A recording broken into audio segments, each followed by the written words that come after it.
Well, hello again. Howie Marlin here for Addiction Got a Minute, 16th of November 2018, and we're not in Kansas anymore. Welcome to the Windy City. We had quite a windstorm last night, so the island's sweeping up from that, and the rest of New England's going through snow just a week before Christmas. I'm joined here with my co-host, Michael Blanchard. Hello, Michael. Hello, good morning. How are you, Howie? So far, so good. That's good. I got my snowblower all, I put freshened oil and fuel, new fuel, and got that all taken care of. So I guess I'm ready as can be. It was so cool this morning. I had a chance to get the camera. I went down to Oak Bluffs and I took some pictures of crashing waves over the ticket terminal building. I can only imagine the lines of thousands trying to get on the steamship with a giant wave crashing over the side. So it was really, I love bad weather.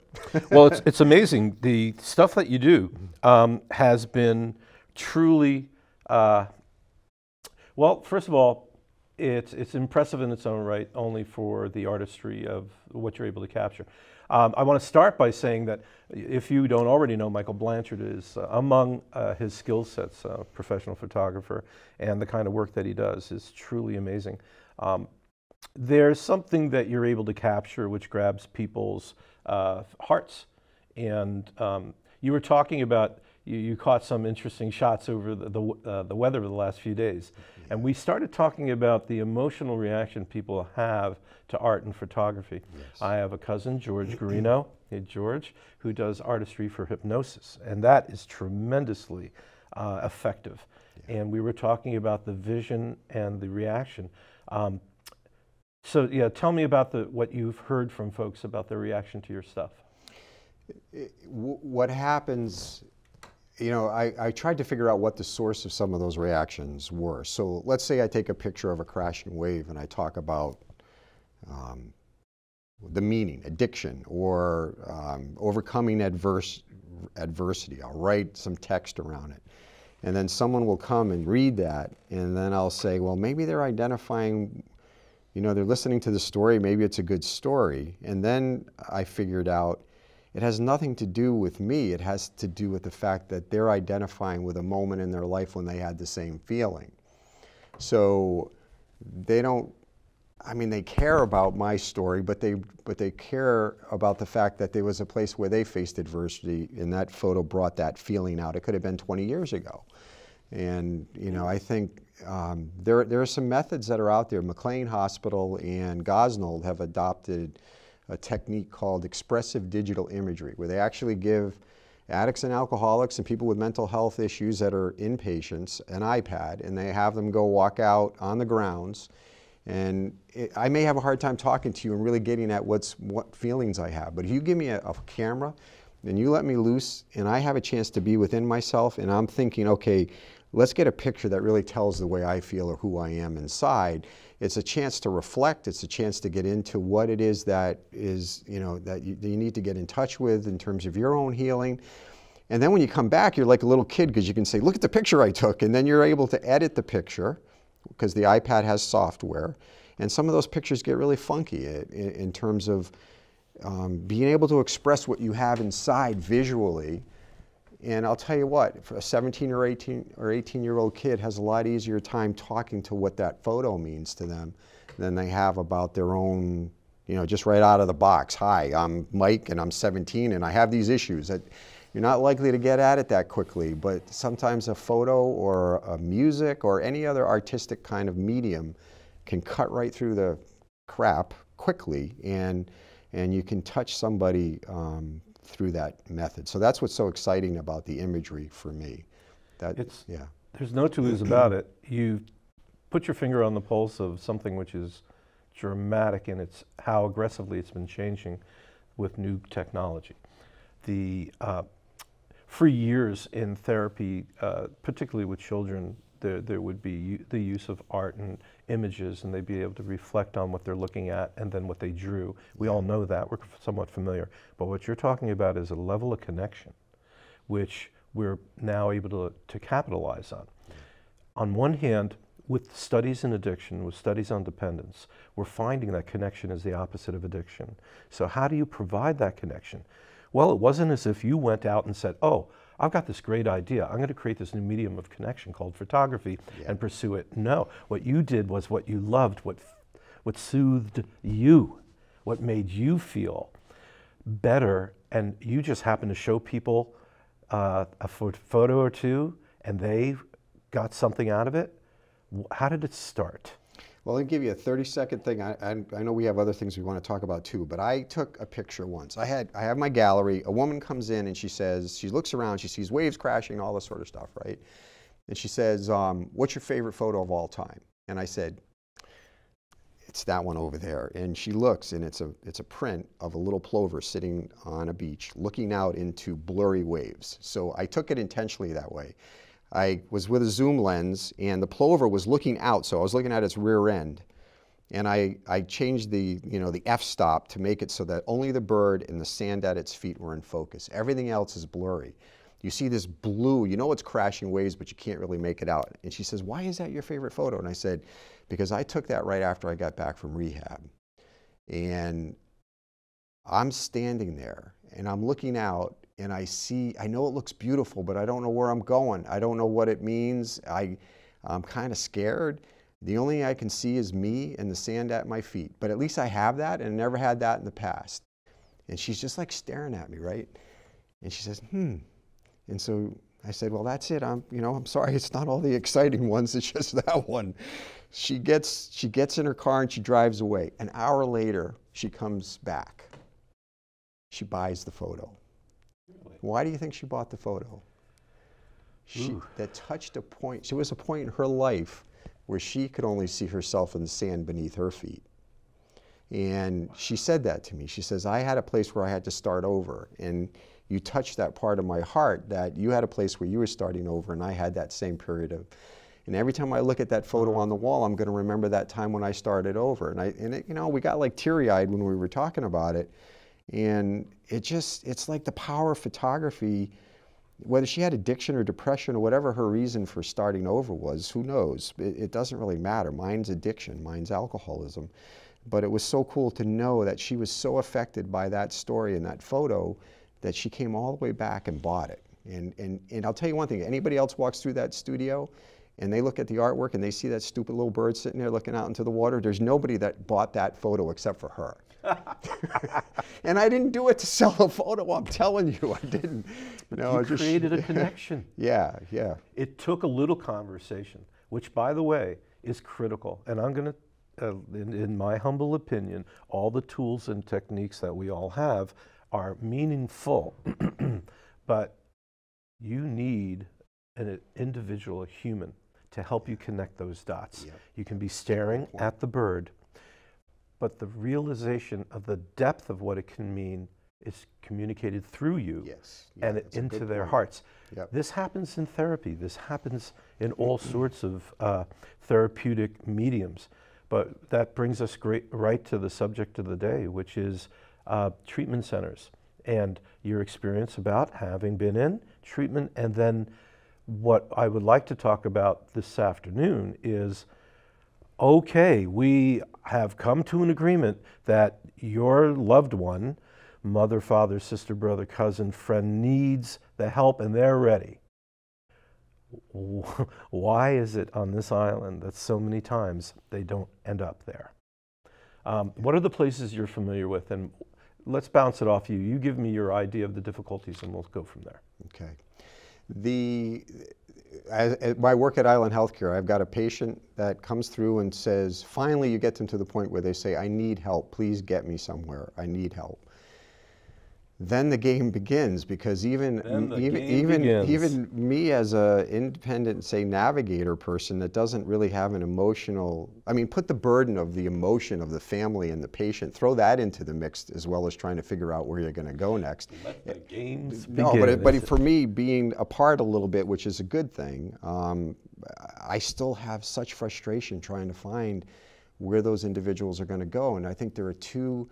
We live on Martha's Vineyard, and I think that's what part of the show, we're on an island, we're surrounded by water, and the problem is that insurance companies, when you're ready to get help, they prefer outpatient solutions, obviously, rather than inpatient solutions. The problem with that when you live on an island is that to go to a daily outpatient setting, you need a ferry ticket and you need, in all likelihood, a place to stay overnight if you're going to go in an intensive outpatient program, which is often a 6, 7, 8 hour day, 5 days a week. Is it practical to go to that, exhausted at the end of the day because you've done this deep soul searching, and then get in a car, drive, get on the ferry, and then get back on the ferry again the next morning?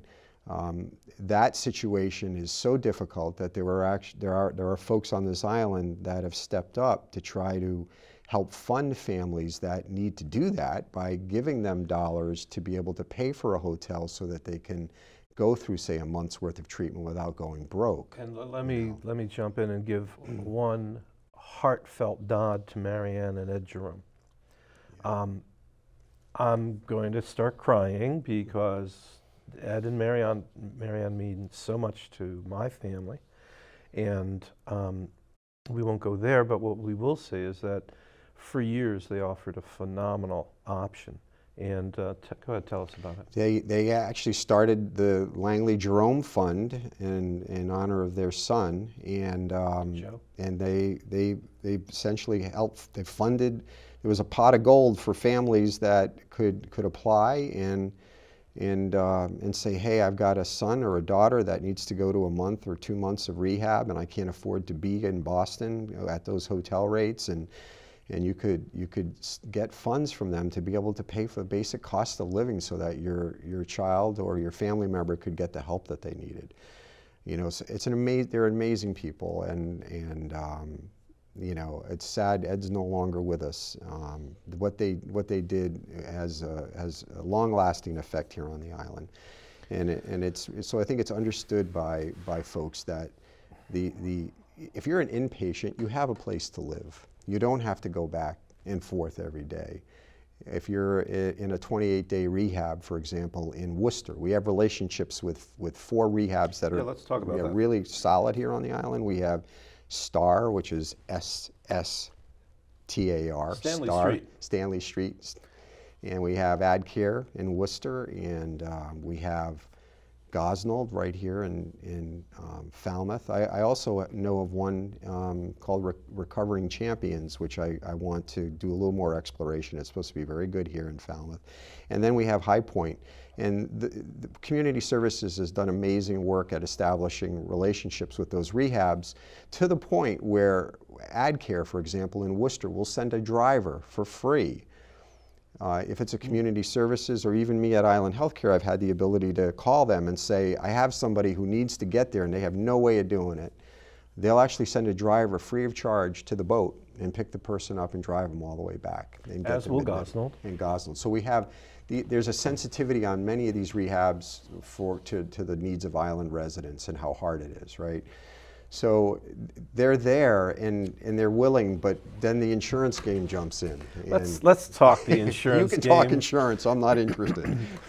Well, I will tell you that in my years of working out of the emergency department, one of the biggest challenges ever was what I called selling the client to the insurance company. I would put on my salesman hat and I would get on to Beacon and I would then go through the process of painting the picture of the client in such a way that was accurate and honest, with the motivation to facilitate the end result, which is finding the appropriate treatment. And it was really a fascinating game. And as I saw other clinicians come in and struggle to accomplish that, I worked really hard with folks to help them work on developing relationships with the admin people. You got to love them. It's a thankless position. Yeah. It doesn't, they get paid millions and millions of dollars for what they do, not. And they do it all day long. So when you call and you're providing accurate information with a very solid presentation that makes your case, well, that helps a lot, because sometimes I really feel that they're trying very hard to turn you down. Yeah. Well, and the other aspect of it is, and it happened with me, is that you work so hard, you have the patient's or the client's assurance they're going, and you've talked with them, you have the driver lined up, you have everything happening, and then again, me as a recovering alcoholic, I know what this is like at that moment of truth where you're about ready to say, okay, I'm going away now. And now this is it. It's today. The driver's coming. I can't drink for the rest of my life, or I can't do drugs. I have to deal with all my world's problems, which aren't going away, and without alcohol, without the ability to numb myself. And then oh my God, and then the reality sets in 10 minutes before the driver shows up. And then they say, I'm not going. And these poor admissions people, they've already turned down 4 people that morning, knowing that your patient is coming in. Holding the bed for you. And so when, like you say, you're developing a relationship with the admissions person, there's credibility that's developed, and there's also lack of credibility. So if I'm sitting there saying this person's coming, and then they look at it and say, don't, Mike Blanchard, don't listen to that guy. He always thinks he has people coming, and then it doesn't happen. They're trying to. It's just a tough business because and I'm not judging those patients as bad people. I get it. I get the horror or the fear of changing and getting a better life, because sometimes it's just too much for people to follow through. But it's just a tough thing for both sides. So developing those relationships are really important. And we were talking, I think I merged too, both the insurance and the admin at the hospital itself. Yeah, so forgive me. Yeah. But here on the island, we have this added conundrum of weather, the boat. Oh my Lord. I mean, you can put it all together. You can find the right facility. You can find the right timing. Admissions is taken care of. Insurance is taken care of. You get the ambulance all set up, and then we have the weather. And then because of the weather, nobody's going anywhere. Yeah. And you have to wait till the next day. They're not holding that bed till the next day. I mean, that's not how that works. So it's a rare find to get a hospital to play with you. However, we have created the relationships with these facilities who will go the extra mile. Now, they can't always do it, but you can often when it comes to, outside the scope of anything that we did, when it's an act of God, the weather or whatever, or more often than not this summer, something happening with one of the ferries. Acts of God are Have you been on a ferry with a client on your way over and then had to come back? No. Have you? I'm assuming you have. You wouldn't have asked. And that puts the incredibly awkward phone call to the facility. But it's part of what we do. What is wonderful, AdCare, keep in mind, folks, AdCare is what they call a level 4 facility, a level 4 medical facility. They are a medical hospital which addresses dual as well as the mental health issues, as well as the addiction, as well as the medical. So they're able to address the more complicated. So we have within our grasp the facilities to address folks who are very complex. And there's a temptation when things don't go well with the admission process to sort of blame the rehab, when in fact it's the insurance that creates a lot of the issues. For example, Insurance A, I won't name it, will allow you to be an inpatient if you have to go through detox. So if you have a patient that on their own with their goodwill and trying to help themselves stops drinking for 3 days, and then calls and says, I want to come in as an inpatient, but if you can't get in through detox because you've already detoxed yourself, the insurance will not allow you to have that admission. So, and then I feel bad because me as a navigator, I should have known that. I had one patient that was all ready to go and was so psyched up about helping herself, and she stopped drinking. And then as she called the intake line and said, oh, we're sorry you stopped drinking 3 days ago, your insurance won't cover this as a detox. You're going to have to go to an intensive outpatient program, daily ferries, 5 days a week. Very heartbroken person. And then I'm in a place where I have to tell people to keep drinking, which is against everything that I have inside. But in this place, the way things work, you have to learn the system. So families that are in this situation right now in Martha's Vineyard, that are trying to find places for loved ones, understand that it's a tough place. People are generally good people that want to help people. There's an overload in the system. It takes time. It takes patience. And you know, the insurance unfortunately makes a big difference on whether you can get into facility A or B. You know? There's no two ways about it. The insurance conundrum is a huge problem, and we've learned how to work with it. The hospital availability is a big problem. We've learned how to work with that. And you touched on something which you throw in the chaos theory on top of everything else when it's all said and done. Now, as an interventionist, I'm an interventionist. I was at a conference in Florida last month where 100 of my closest interventionist friends were lamenting about the challenges of sober transportation. There were sober companions, sober transportation, and all the other elements within the group would talk about bringing people to and from. And I'll have folks on the show, and this is really exciting, who we'll probably do it through Skype, share all of the tricks of the trade of how to legally and ethically and morally get people into the facility, get them into the program, and get them with motivation, with the psychic state of, I'm here to work through this. Yes. When you bring somebody in kicking and screaming, the success, not so much. Yeah. But when their heart is invested, we know that there's a huge increase in success, reduction in recidivism, and these are things we'll talk about more precisely and more specifically in the future. But those are really good points. So it's interesting that we're talking about the fact here in New England, we have some of the most highly regarded facilities at our fingertips, and they do want to work with us. But I'm going to ask everyone who understands the community here on the island, I'm going to ask those of you who understand and those of you who don't. The island is a completely unique set of, it's a different scenario. It's a set of circumstances that don't exist on the mainland. It's mostly closely associated with a rural mountain community deep in Colorado, far, far away, and many hours away from any resources. So it's not as if we're alone in this, but we're certainly very unique. Nantucket, even worse. So when you come to us and when you bring somebody to us for assistance, bring your knowledge, your awareness of the complexity of this situation with you. Please ask questions. Drill us about what it is it's going to take, how we can time this, because the best we can do is with a little bit of planning, a little mutual understanding. So this is a really big deal. When you and I help folks to get to where they need to go, we're most successful when there's a team who understand together and all direct the energy, because objections, hurdles, landmines, these things are all part of what we do. And your skill is, you may be able to do this overnight, within an hour. No, it took you a lifetime of experience to get there, so that you can make snap finger decisions based on your experience, which makes it successful. So I want folks to remember, we may be able to expedite things. Do understand that folks from community services in the hospital, from all the facilities on the island, of which there are many, we bring a very interesting skill set, and we need you.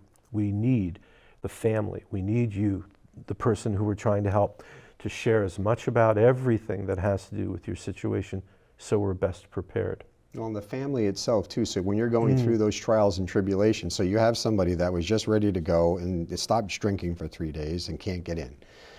What happens to that person in their family in that moment? So it's reality, it happened, right? Disappointment, heartache. You don't want to lose that person because of that glitch in the system. The family, so I guess part of what we're supposed to be doing on this show is to have an awareness that people may run into this, but it can't derail the person's eventual seeking of sobriety.